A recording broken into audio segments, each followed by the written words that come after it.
आकाशवाणी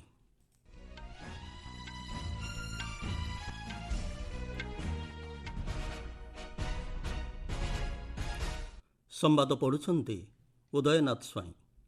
मुख्य संवाद प्रश्नपत्र प्रघट एवं परीक्षा अनियमितता मामलार त्वरित विचार पर फास्ट ट्रैक कोर्ट प्रतिष्ठा संक्रांत चिठा विधेयक को कैबिनेटर अनुमोदन।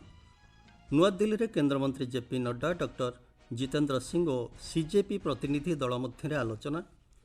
भारत और रोमानिया मध्य अर्थनैतिक और पुंजीनिवेश संपर्क वृद्धि पर आह्वान देले राष्ट्रपति। पाकिस्तान सीमापार आतंकवाद को समर्थन बंद न करने पर्यंत स्थगित रहिब सिंधु जल चुक्ति स्पष्ट कला भारत। एवं ग्लासगो राज्यगोष्ठी क्रीड़ा भारतर संतरणकारी श्रीहरि नटराज 50 मीटर बैक स्ट्रोकर सेमिफाइनाल को उन्नीत। केंद्र कैबिनेट प्रश्नपत्र प्रघट एवं परीक्षा हेउथिबा अनियमितता मामलें त्वरित विचार पर फास्ट ट्रैक कोर्ट प्रतिष्ठा एवं कठोर दंड निश्चित करने को एक चिठा विधेयक को आज मंजूरी प्रदान करिसेंते। संसद भवन परिसर में प्रधानमंत्री नरेंद्र मोदी अध्यक्षतार अनुष्ठित कैबिनेट बैठक में यह चिठा बिल को अनुमोदन मिली। यह प्रस्तावित आईन आसंता सप्ताह संसद में उपस्थापन होबार संभावना रही। प्रश्नपत्र प्रघट विरोध में दृढ़ कार्यानुष्ठान ग्रहण करने व्यवस्था थिबा एक बिल संसद में आगत कराजियो बोली गतकाली प्रधानमंत्री एक वीडियो वार्ता घोषणा करथिले। आर्थिक व्यापार संपर्कित कैबिनेट कमिटी देश में 3टी स्वतंत्र केमिकल पार्क प्रतिष्ठा पर भारत शिल्प विकास योजना रसायन बा भव्य रसायन योजना को मंजूरी देइछन्ते। एही योजना विषय में 2026-27 आर्थिक वर्षर केंद्रीय बजेट रे घोषणा करा जायथिला। आज अपराह्न नुआदिल्ली में गणमाध्यम को सूचना दे सूचना और प्रसारण मंत्री अश्विनी वैष्णव कहते यह योजना मोट 3030 कोटी टंकार आर्थिक व्यय बराद कर 3000 कोटी टंका पार्क भितर साधारण भित्तिभूमि सुविधा और मौलिक उपयोगिता खर्च होब और 30 कोटी टंका प्रशासनिक खर्च भाव विनियोग कर।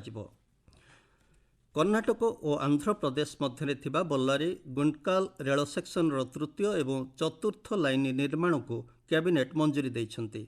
एथिपाई मोट 1264 कोटी टंका व्यय कराजिबो। एही प्रकल्प कार्यकारी हेले भारतीय रेलवाईर नेटवर्क प्राय 46 किलोमीटर संप्रसारित हेबो बोली नुआदिल्ली ठारे गणमाध्यम को सूचना दे सूचना और प्रसारण मंत्री अश्विनी वैष्णव कहिछन्ति।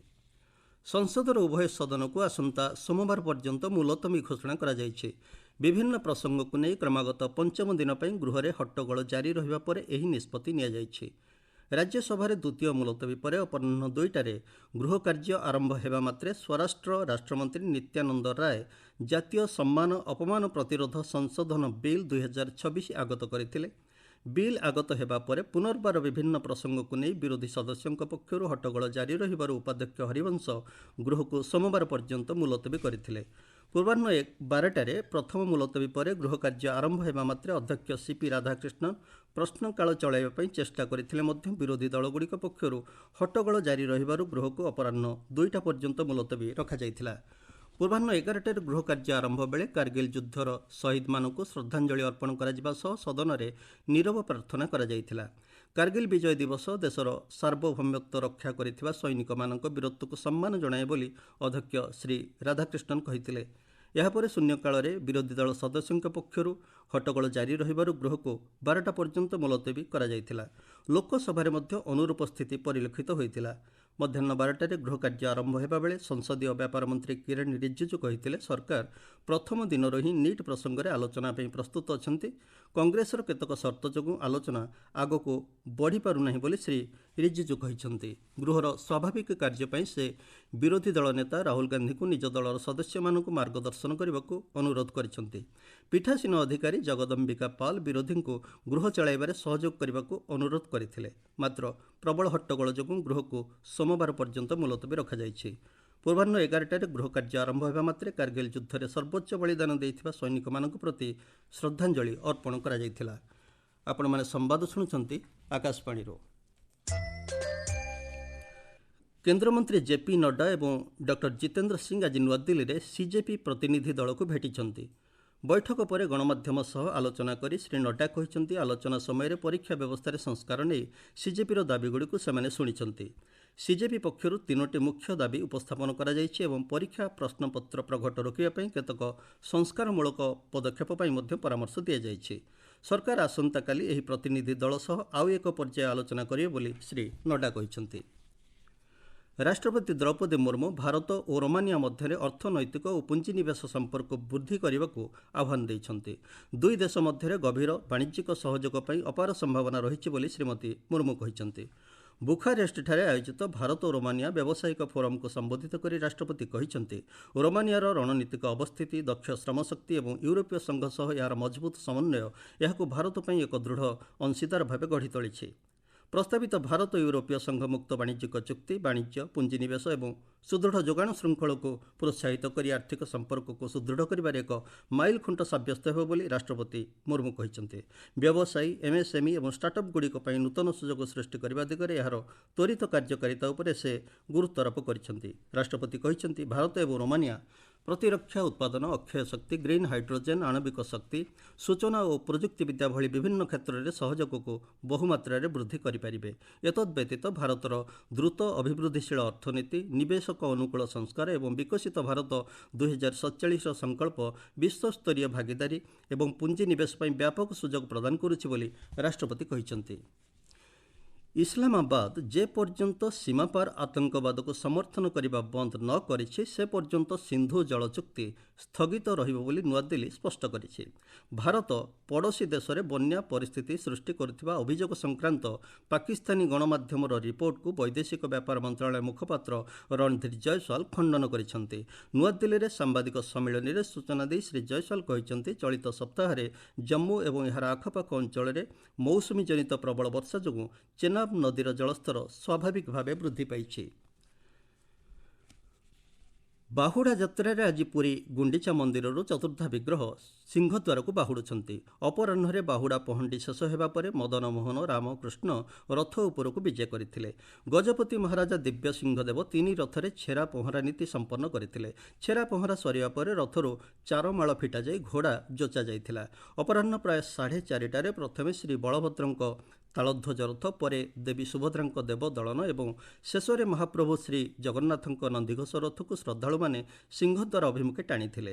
ମହାପ୍ରଭୁଙ୍କ ନନ୍ଦିଘୋଷ ରଥ ଶ୍ରୀନଗର ସମ୍ମୁଖରେ ପହଞ୍ଚିବା ପରେ ସେଠାରେ ଲକ୍ଷ୍ମୀ ନାରାୟଣ ଭେଟ ନୀତି ସମ୍ପନ୍ନ ହେବ। ତାପରେ ରଥକୁ ଟଣାଯାଇ ସିଂହଦ୍ୱାର ନିକଟକୁ ନିଆଯିବ। ତେବେ ଆସନ୍ତାକାଲି ରଥ ଉପରେ ମହାପ୍ରଭୁଙ୍କ ସୁନାବେଶ ଅନୁଷ୍ଠିତ ହେବାକୁ ଥିବାବେଳେ 3 ରଥ ଚାରିପଟେ ବ୍ୟାରିକେଡିଂ କରାଯିବ ବୋଲି ଶ୍ରୀମନ୍ଦିର ପ୍ରଶାସନ ପକ୍ଷରୁ ସୂଚନା ମିଳିଛି। ଭାରତ ଏବଂ ଇସ୍ରାଏଲ ମଧ୍ୟରେ ପ୍ରସ୍ତାବିତ ମୁକ୍ତ ବାଣିଜ୍ୟ ରାଜିନାମା ପାଇଁ ଦ୍ୱିତୀୟ ପର୍ଯ୍ୟାୟ ଆଲୋଚନା ସଫଳତାର ସହ ଶେଷ ହୋଇଛି। ଚଳିତ ମାସ 20ରୁ 23 ତାରିଖ ପର୍ଯ୍ୟନ୍ତ ନୂଆଦିଲ୍ଲୀରେ ଅନୁଷ୍ଠିତ ବୈଠକରେ ଉଭୟ ପକ୍ଷ ପ୍ରସ୍ତାବିତ ଚୁକ୍ତିର ସମସ୍ତ ଦିଗ ଉପରେ ବ୍ୟାପକ ଆଲୋଚନା କରିଛନ୍ତି। ଏକ ସନ୍ତୁଳିତ, ବ୍ୟାପକ ଏବଂ ପାରସ୍ପରିକ ଲାଭଦାୟକ ମୁକ୍ତ ବାଣିଜ୍ୟ ରାଜିନାମା ପାଇଁ ଉଭୟ ପକ୍ଷ ସେମାନଙ୍କ ପ୍ରତିଶ୍ରୁତିବଦ୍ଧତା ଦୋହରାଇଛନ୍ତି। ଗ୍ଲାସଗୋଠାରେ ଚାଲିଥିବା ରାଜ୍ୟଗୋଷ୍ଠୀ କ୍ରୀଡ଼ାର ଦ୍ୱିତୀୟ ଦିନରେ ଭାରତର ସନ୍ତରଣକାରୀ ଶ୍ରୀହରି ନଟରାଜ ପୁରୁଷ 50 ମିଟର ବ୍ୟାକ୍ଷ୍ଟ୍ରୋକ୍ର ସେମିଫାଇନାଲରେ ପ୍ରବେଶ କରିଛନ୍ତି। ଏହି ସେମିଫାଇନାଲ ମ୍ୟାଚ୍ ଆଜି ରାତିରେ ଅନୁଷ୍ଠିତ ହେବ। ଭାରତର ରବି ବୀର ଭେଙ୍କଟ ବୋଡ଼ିଗେନା ଏବଂ ଅଲି ଇମାମ ପୁରୁଷ S13 100 ମିଟର ଫ୍ରି ଷ୍ଟାଇଲ୍ ପାରା ସୁଇମିଂ ପ୍ରତିଯୋଗିତାର ଫାଇନାଲ ପାଇଁ ଯୋଗ୍ୟତା ଅର୍ଜନ କରିଛନ୍ତି। ଜାପାନର ଆଇଚିଠାରେ ଅନୁଷ୍ଠିତ ହେବାକୁ ଥିବା ଏସୀୟ କ୍ରୀଡ଼ାର ପୁରୁଷ ଓ ମହିଳା କ୍ରିକେଟ୍ ପ୍ରତିଯୋଗିତାର କ୍ୱାର୍ଟର ଫାଇନାଲ ଖେଳିବା ପାଇଁ ଡିଫେଣ୍ଡିଂ ଚାମ୍ପିୟନ ଭାରତ ଏବଂ ପାକିସ୍ତାନ ସିଧାସଳଖ ଯୋଗ୍ୟତା ଅର୍ଜନ କରିଛନ୍ତି। ଏହି T20 କ୍ରିକେଟ୍ ପ୍ରତିଯୋଗିତା ଜାପାନର ଆଇଚି ପ୍ରଦେଶରେ ଥିବା ଆଥଲେଟିକ୍ ପାର୍କରେ ଖେଳାଯିବ। ମହିଳା ପ୍ରତିଯୋଗିତା ସେପ୍ଟେମ୍ବର 17ରୁ 22 ଏବଂ ପୁରୁଷ ଟୁର୍ଣ୍ଣାମେଣ୍ଟ ସେପ୍ଟେମ୍ବର 24ରୁ ଅକ୍ଟୋବର 1 ତାରିଖ ପର୍ଯ୍ୟନ୍ତ ଅନୁଷ୍ଠିତ ହେବ। ଶ୍ରେୟସ ଆୟର ଭାରତୀୟ ପୁରୁଷ ଦଳର ନେତୃତ୍ୱ ନେବାକୁ ଥିବାବେଳେ ହରମନପ୍ରୀତ କୌର ମହିଳା ଦଳର ନେତୃତ୍ୱ ନେବେ। ସମ୍ବାଦ ଶେଷ ହେବା ପୂର୍ବରୁ ମୁଖ୍ୟ ସମ୍ବାଦ ପୁଣିଥରେ। ପ୍ରଶ୍ନପତ୍ର ପ୍ରଘଟ ଏବଂ ପରୀକ୍ଷା ଅନିୟମିତତା ମାମଲାର ତ୍ୱରିତ ବିଚାର ପାଇଁ ଫାଷ୍ଟଟ୍ରାକ୍ କୋର୍ଟ ପ୍ରତିଷ୍ଠା ସଂକ୍ରାନ୍ତ ଚିଠା ବିଧେୟକକୁ କ୍ୟାବିନେଟ୍ର ଅନୁମୋଦନ। ନୂଆଦିଲ୍ଲୀରେ କେନ୍ଦ୍ରମନ୍ତ୍ରୀ ଜେପି ନଡ୍ଡା, ଡକ୍ଟର ଜିତେନ୍ଦ୍ର ସିଂ ଓ ସିଜେପି ପ୍ରତିନିଧି ଦଳ ମଧ୍ୟରେ ଆଲୋଚନା। ଭାରତ ଓ ରୋମାନିଆ ମଧ୍ୟରେ ଅର୍ଥନୈତିକ ଓ ପୁଞ୍ଜିନିବେଶ ସମ୍ପର୍କ ବୃଦ୍ଧି ପାଇଁ ଆହ୍ୱାନ ଦେଲେ ରାଷ୍ଟ୍ରପତି।